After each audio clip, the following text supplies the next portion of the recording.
Kirby Smart has led Georgia, as you know, to the last 2 national championships in the college football playoff, and his teams have played in 3 of the national championship games in the past 7 years. He's a 3-time Southeastern Conference Coach of the Year. And when he was a player at Georgia, he led the SEC in interceptions his senior year back in 1998, so the 25th anniversary of his interception fest. He was also a 4-time member of the SEC Academic Honor Roll. His wife, Mary Beth, played basketball as a 4-year letter winner at Georgia, 2-year starter. They met when she was arranging Kirby's official visit, actually not an official visit, but an interview for an assistant coaching job as running backs coach back in 2005. They have 3 children and a foundation that they oversee, which is focused on supporting needy children and families in the community around the University of Georgia. The 2-time defending national champion, head coach of the University of Georgia Bulldogs, Kirby Smart.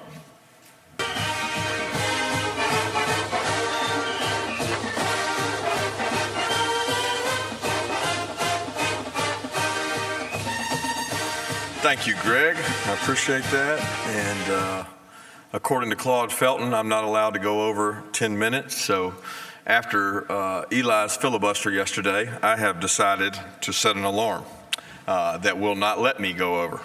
Love you, Eli. It was directed right at you. But I want to thank Greg Sankey. Number one, his leadership's incredible. I don't think you guys understand how good a job, and I always feel like I'm being redundant because I say the same thing every year. But this year, I also want to give kudos to the staff in Birmingham that does so much for the rest of us, and so many of them go unmentioned. But the staff, the SEC staff, does an incredible job of educating us on a lot of issues and helps us out with that. So appreciate that, Greg, and all your leadership. Then I want to thank you guys. I also want to issue you the greatest challenge that has ever been issued to the media group here. I thank you for what you do, but your challenge today is to get more than 3 sentences out of Brock Bowers, which we have not been able to do in 3 years. So if you can get him to talk, it'll be a great challenge for you, and see if you can get it done. 19 of my 25 years coaching has been served in the SEC footprint.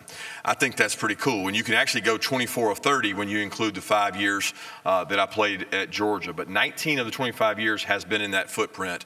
I'm very comfortable in that footprint. I enjoy the SEC footprint. Listening to Commissioner Sankey yesterday talk about all the accolades of this conference. I mean, I love it. I love going to see or seeing 2 baseball programs in the SEC finals. The women's basketball, our conference dominant. All the spring sports that we compete in seem so dominant. I love and embrace SEC athletics. So I want to give a quick thanks to all our fan bases. I mean, the SEC is just different. And when you think about the fan bases in our conference, they make it what it is. They allow us to recruit to the largest attendance in the country, and it makes our job much easier when you're in the best conference there is in the country. So this off season, how have I spent this off season? I think when I think about that, the first thing I think about is July, because the only time that we have anything off as coaches is end of June and July. And my family and I went on a family vacation there for about a week in July, and then I got to enjoy what my mother started about 13 years ago, and she's so proud of. She calls it Julymas. Julymas is Christmas in July. And because we have bowl games as coaches, we don't get to kind of celebrate Christmas as a family. So we bring my brother's family, my sister's family, my parents, 8 grandchildren, all under one roof for 3 to 4 days. And my parents absolutely love it. I don't know that my wife always does, but my family really enjoys it, and we get to have a good time. I also got to spend 5 days in the SEC footprint in Mississippi. Travel baseball dad, which is fun and exhilarating. But my wife wants to go to Italy and the Amalfi Coast, and instead we spent it in Mississippi for 5 days in South Haven. And I enjoyed every minute of that, and getting to be a travel baseball dad's something I enjoy. But our staff, our team, our university, our entire Dog Nation went through one of the highest of highs in January, which was to win back-to-back CFP championships, which had never been done. We then endured the loss of two dear family members, Devin Willick and Chandler LaCroix. We love them and we miss them. So many people have stepped up for our players within our organization during this time of need. One of the toughest things I've ever been through as a coach was to experience that. But some of the leadership that really helped us, we have a rising star in our athletic department in Doris Griffin. She's been there for me, our players, and so many others during these tough times. She's our senior deputy director of athletics and the sport facilitator for football. Thomas Settles, our team chaplain. What an incredible asset he has been for both our players, our coaches, and people in our organization. You know, a tragedy can either divide or unite us.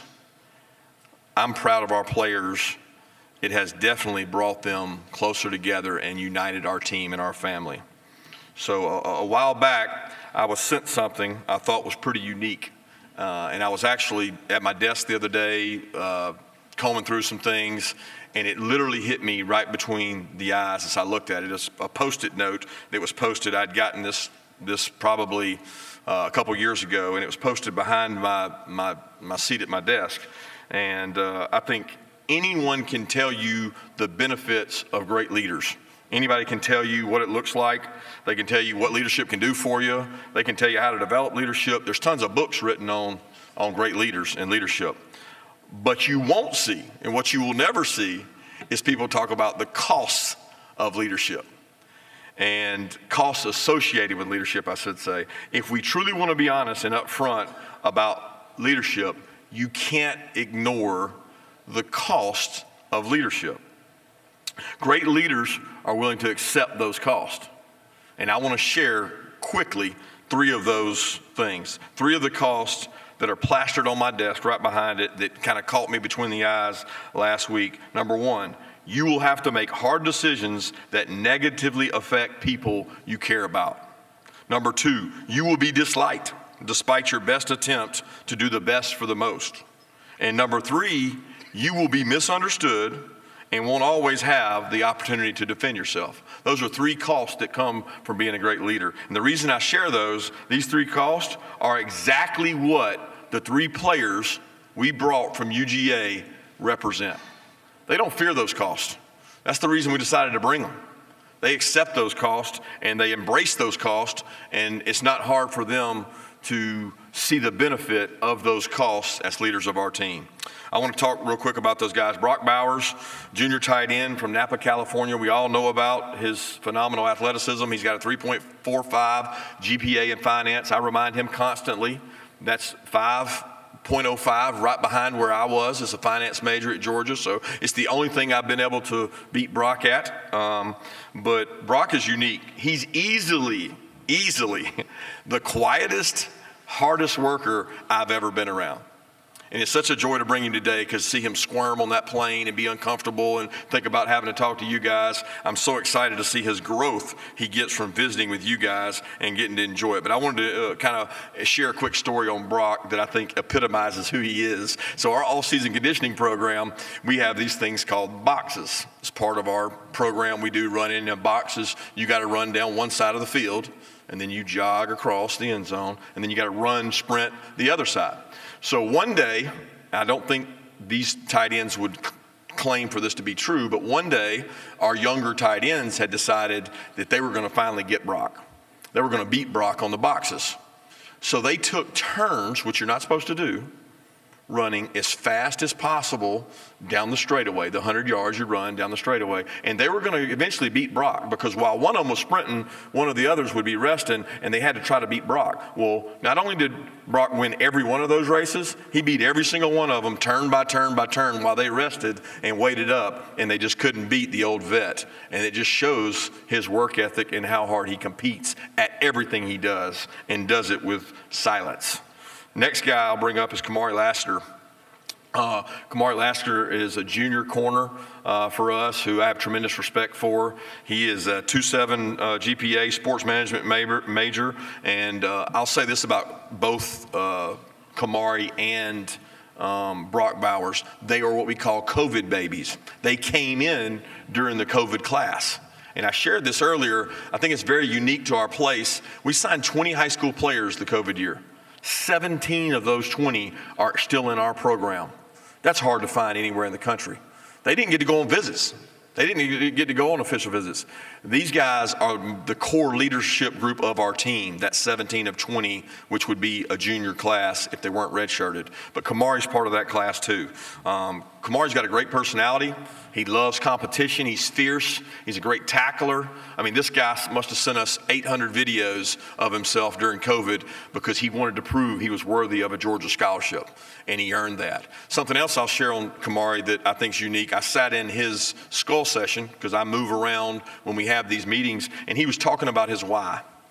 And it really kind of hit me in the heart, man. It hit me right in the gut when he talked about his mom, Miss Cammie, and how much she sacrificed so that he could go to the best high school, private school, and get the best education, how many jobs she worked, how she slept on the couch at his auntie's house, an incredible job that Kamari did, explaining this, making himself vulnerable to the rest of our team and our players. I just love Kamari and everything he stands for and how he practices and how he leads our team. Then the last guy would be Cedric Van Pran, senior center, New Orleans. He is an art and design major. And he wanted me to emphasize that to you guys. That's extremely unique. He's very talented. Ask him to draw something, he can do it. 3.26 GPA. He decided to return for his senior season because he wants to be the best at his position, and he loves his school. I mean, at the end of the day, this guy loves Georgia. Quick story on set I've never told anybody. We were at SoFi having the first practice for TCU. I was frustrated. I was on the mic. We weren't practicing well. We had a little bit of maybe jet lag. I felt like we weren't practicing good. And I said on the mic, you're practicing like you don't want to be here. Nobody here is practicing like they want to be here. And then after practice, of course, I'd forgotten I said it an hour earlier. I walked by and Cedric tapped me on the shoulder and said, Coach Smart, you really hurt my feelings when you said that I didn't want to practice and didn't want to be here. And I thought, this dude is serious, and he remembers everything you say, and it matters to him. He cares about this team a lot, and it means a lot to him, and he's one of the best leaders I've ever been around.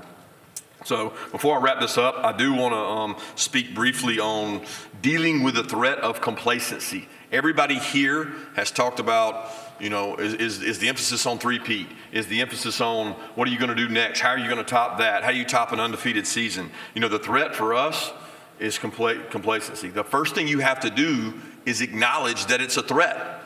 Like if you acknowledge that complacency is a threat, it's the first step towards stomping it out. So we look for two things when we look for people to join our organization. I'm not talking about players. I'm talking about anybody in our organization. Do they love football, and do they embrace being part of something bigger than themselves? Are they selfless?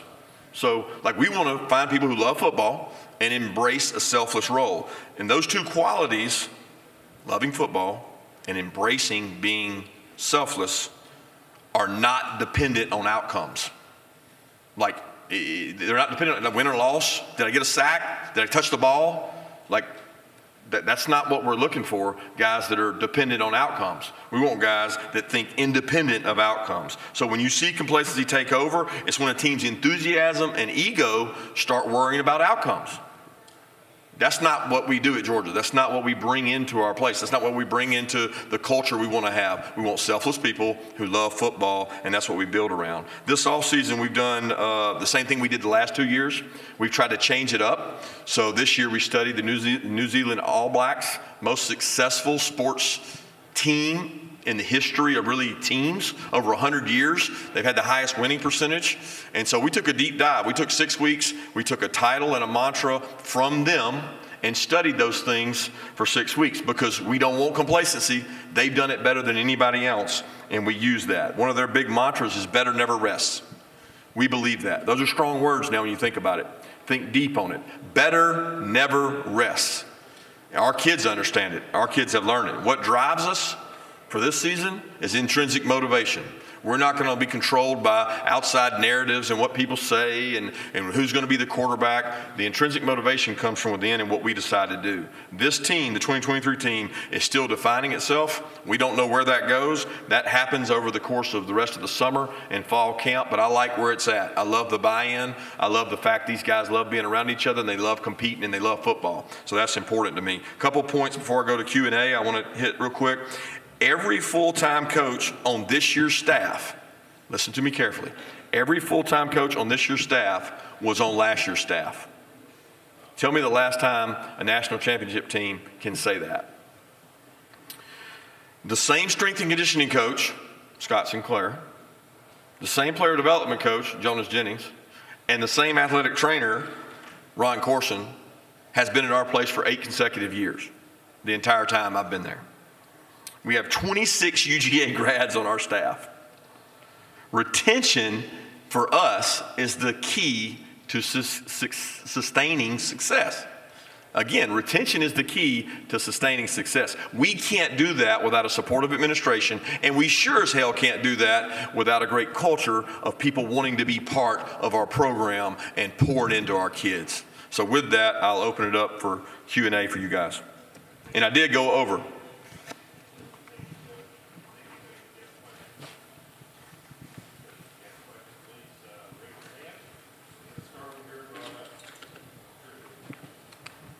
Coach Smart, Drew DeArmond, WZZN Radio, Huntsville, Alabama. Speaking of a guy that's been in your program since the beginning, you were with Coach Saban so long. I know he worked with you there. Talk about the development of Glenn Schumann and what he's meant to your program defensively and what he's helped you accomplish thus far. First off, Glenn Schumann's an incredible man and person. You know, he's a graduate of Alabama. He came there on the Bear Bryant Scholarship. His dad played football at Alabama. He's the son of a football coach. He's extremely bright. He's extremely passionate. I rely heavily on Glenn for input on practice schedules, defensive design, thinking outside the box. There's not a time that when I think of who can I ask on my staff that understands what we want and what we need, Glenn Schumann's that guy. He's very talented. You know, and Glenn Schumann will be the first to admit he came to the University of Georgia without ever getting an on-the-field coaching position, and I was very confident in his role to do that. What has he done with that? He has produced one of the most productive inside linebacker rooms in the country, and he's one of the people that really believes in growth being a part of his process, and he continues to grow to this day. Coach, we'll go over to our right-hand side, over here to the right. Hey, Coach. Chris Marler, College Football Uncensored podcast. #1 recruiting class, back-to-back natties, more kids in the league in your first 7 years than any coach in the modern college football era. That being said, with all those accomplishments, is there anything specifically you feel like you can improve on as a coach? And also, before you answer, I don't know who this guy is, but he told me y'all are going 7-5 before she handed me the mic, so you're welcome. He told you what? I couldn't hear. Y'all are going 7-5. It was him, not me. I got you. I still couldn't hear what he said, so I don't even know what he said. It must have been funny. So going back to the original question of you want to know what we can do better or what I can do better, well, there's a lot of things we can do better. You know, we can play much better pass defense late in the season. We can grow as a team and continue to get better in our special teams assets. It's like a constant improvement for us, right? Better never rests. And we firmly believe that. So, you know, we've done a lot of studies this offseason at things we can do better and things we can improve on. And our kids understand that we don't want to be just a football factory. We want to produce people that are quality citizens that do a great job in the community. And I'm constantly evolving as a coach, and I've talked about it several times here today, that I think the best thing I've done is allow coaches to do their job. Take a step back and say, you know what? Maybe it's not better that I sit in this meeting and tell somebody what I think they should do. It's probably better that I let them do it and just oversee it and spend more time with the players so that I know Kamari Lassiter's why. I know Brock Bowers' why. I know Cedric Van Pran's why, because I can probably get more out of them by spending more time with them as players. Okay, Coach, we'll go right in front of me, about 3 rows back. Right here, Austin Hannon, Bama Central. You talked a lot about complacency after winning back-to-back national championships. You obviously did the same thing at Alabama as defensive coordinator in 2012 and 13. what lessons are you maybe taking from, that part of your career, and maybe what lessons are you taking from Saban and battling that complacency? I can't even remember that far back. I'll be honest with you. I don't remember that next season or anything that carried over from that season, because you're not thinking about the last season. And I think sometimes as media, you guys want to make it about, well, what are you going to learn? How are you going to combat this? Like, all we're thinking about is the next 24 hours.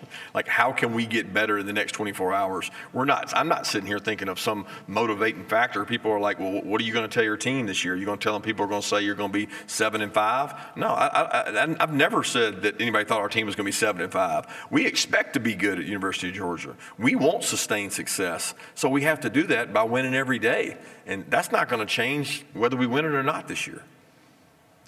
Okay, we'll go right here in front, second row, Pat. Kirby, Pat 40 from Sports Illustrated. You touched on the tragedy, obviously, that hit your program there, but you've had a number of traffic-related incidents since then. Are you disappointed that your players don't seem to have gotten a message from that? I'm disappointed anytime we have traffic incidents. It's very evident when you look at it. We've had traffic citations and incidents throughout the history of being at the University of Georgia. And we actually don't have more now than we've had in the past. So what concerns me most is the safety of our players, all right? And when you drive at high speeds, it's unsafe. And we don't want that to happen. We're going to do all we can to take that out and make sure that's eradicated. But I'm also smart enough, Pat, to understand and know that 18 to 20-year-olds is when this happens. When it happened to me as a student athlete. That's when speeding happens. What we want to do is take that out and make it safe and not have high speeds. If somebody's going to get a speeding ticket, it should not be a super speeder. All right, Coach, we'll go over here in front of me, about 4 rows back on the aisle. Kirby, JoeGoodmanAL.com. You mentioned retention was the key to y'all's success. What's the secret there for you? How are you getting everyone to stay at Georgia with you? Well, and everybody doesn't stay at Georgia. We have all kinds of analysts and turnover in other spots, but making sure people enjoy their work environment, right? Like, I want to come to work each day. And a lot of the motivation to come to work and enjoy it is that you enjoy your time with your family. So I'm always trying to find an innovative way, and I've had people outsource this, like come in and tell me how we can use our time more efficiently, and therefore our coaches get to be with their families and enjoy their families, so that when they are here, they're more passionate about their work and they want to stay. You know, the college calendar, the coaching calendar it's one of the toughest things out there. I mean, go ask an NFL coach. They'll tell you, they'll laugh and say, it's crazy what you guys do. Well, I want to make it enjoyable for our coaches so that they feel good and they want to stay and they can bring their family to every event we have and let their kids run around and enjoy it. That's important to me because I want my kids around as well. So the retention part is letting them do their job and making their job more enjoyable. Coach, we'll go over here to the middle section on the right side. Hey Kirby, Andy Witchery with On3. The Classic City Collective is one of 7 collectives that plans to introduce a revenue sharing model. What are your thoughts on potential revenue sharing in the future? I'm not an expert on revenue sharing. I do know that our Classic City Collective has been on the cutting edge of sharing information, trying to get best practices, trying to find a better way. I've been, a big proponent of, like, why can't, just like we talk across different programs to figure out the best way to run a defense or do an offensive play or study, like, let's figure out the best practices of this so that we can get some uniformity among them and try to grow it that way. But that may not answer your question because I'm not an expert on revenue sharing or the way it would be set up. All right, we'll go straight in front of me. Dennis, go ahead. Dennis Dodd, CDS Sports. Kirby, you're talking about the retention rate, that 85% of those COVID babies sticking around. How hard is that in any given recruiting cycle to get that kind of hit rate? It's only that hard if you don't recruit the right people. So I'm proud of the fact that 17 of 20 guys are still in our organization from a COVID year in which we didn't get to host an official visit. They didn't get to go and do unofficial visits. And we've retained those guys because we've invested in them as freshmen. We've invested them as sophomores. They've seen kind of return on investment for older players that stuck around. They watched Quay Walker not start his sophomore year, but start his junior year and then go a first-round pick his senior year. So they've seen a lot of the evidence of the success, but they've also seen the buy-in of the leadership. So I challenge anybody to dig up, that COVID class, and that's been a really good. And you know what we evaluated that class on? Love of the game and being selfless. Like, that's not hard. It's hard to find, but it's not hard to evaluate. All right, we'll stay right next door there in the same front row. Teresa. Over this direction, Coach, to your left. Teresa Barker, the Associated Press. In the wake of the hazing reports out of Northwestern, do you or have you addressed the topic of hazing with your team, or do you, and how do you handle maybe the idea of team bonding within your locker room? Yeah, that's in our checklist.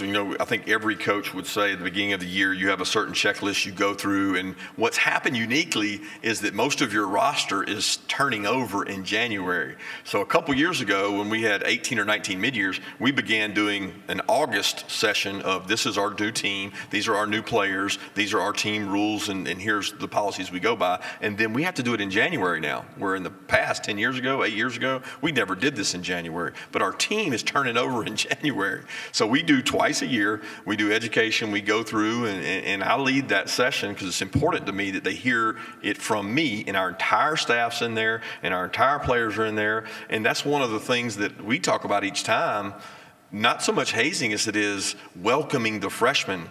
I remember being a freshman and having to carry people's trays and, getting your head shaved when I was a freshman back in 1994. And I just thought that was so dramatic. But now those freshmen, the guys we sign, they have to play. So when you create this separation of they have to do this and they have to do that, they're not ready to play. They're like a different team. So we do, more of a brotherhood. Take this guy in. He's at your position. Can you go out and teach him and walk him through, embrace those guys, and make sure they understand that hazing will not be tolerated. And if it is, they need to let us know. Coach, we'll go over to our right on the far wall near the SEC logo. Go ahead. Hey, Coach. Steve Moulton, WCCN out of Huntsville, Alabama. Hope you're doing well. Thanks, wanted to ask about recruiting. How much have you seen recruiting change throughout your tenure as a head coach? And what needs to improve, if anything, in terms of recruiting? When you say what needs to improve in terms of recruiting, recruiting has always been recruiting, right? It's changed because the rules and parameters have changed. We moved up a signing date, moved it to December, which then made us all do official visits in June. I've seen this whole transformation from a recruit in 1994 that went on official visit in late January to you would never even bring a guy hardly even in on a visit in January because they're almost all already enrolled. So the cycle has flipped in terms of that. But when you talk about improving recruiting, I think so much used to be built on your facility and how can you show them, how you can develop them, the education, what's your major going to be, what do you want to do out life after football? And so much has now become directed towards NIL. And I think that's some of Commissioner Sankey's frustration of trying to make that at least somewhat uniform so that we're not operating under different rules state to state. Coach, we'll go in this center aisle right here on the right side, left side. Hey, Kirby, Graham Coffey, Dogs Central. You guys have run as many multiple tight end sets as anyone over the last couple of years. With Darnell Washington moving on, is that something that you guys will continue because it's in your philosophy, or with the personnel changes, do you think we will see less of those multiple tight end sets? Very simple answer to that question. We're going to play the 11 best players that give us the opportunity to be successful. If that's 7 wideouts, if that's 2 running backs, if that's 4 running backs or 2 tight ends or 13 personnel, we can go through all the numbers. Every offensive coach will tell you and every head coach will tell you we're going to get the best football players on the field. And last year, Darnell Washington and Brock Bowers were 2 of our best football players. That's probably yet to be determined this season. All right, we'll go down here to our mine near left. Good morning, Johnny Ballpark Franks with Franks Media here in Nashville. Earlier you alluded to being the only program to win consecutive national titles in the college football playoff era. Since 1936 at the Division I level, no team has won 3 straight since Minnesota in 1936. 12 teams have attempted to duplicate that, but have come up short, including one you were part of in 2013 with Alabama. If Georgia is indeed the last team standing this year, what would that mean and represent for you personally and also for the Georgia program? It would be a lot of hard work that had been acknowledged. I think we're a long way from that. So to make that assumption or that theory relevant, we would have to get to that point in time. But I can assure you, if we get to that point, I'm going to be worrying about the next day's work more than I am the achievement. Coach, we'll take one final question here to your right in the middle section. Kirk. Kirk Bowles from the Austin American-Statesman, right in front of you, Kirby. Thank you. I was curious if you talked to your team about history, if you're a history major in college football, and talk about, trying to do something that hadn't been done since the 1930s and the relevance of all that. We have not addressed that with them. We've certainly looked at some three-peat scenarios of teams like the Bulls and different sports teams that they might actually know about. No offense to the Minnesota 1935 team, but I don't know if it's going to resonate with my audience. So we're going to try to, I don't care about the three-peat, the two-peat, or the one-peat. I care about complacency. And if the focus is on that and outcomes, I think the rest will take care of itself in terms of allowing our guys to focus on being the best they can be. Coach Smart, thank you for your time this morning. Thank you, guys.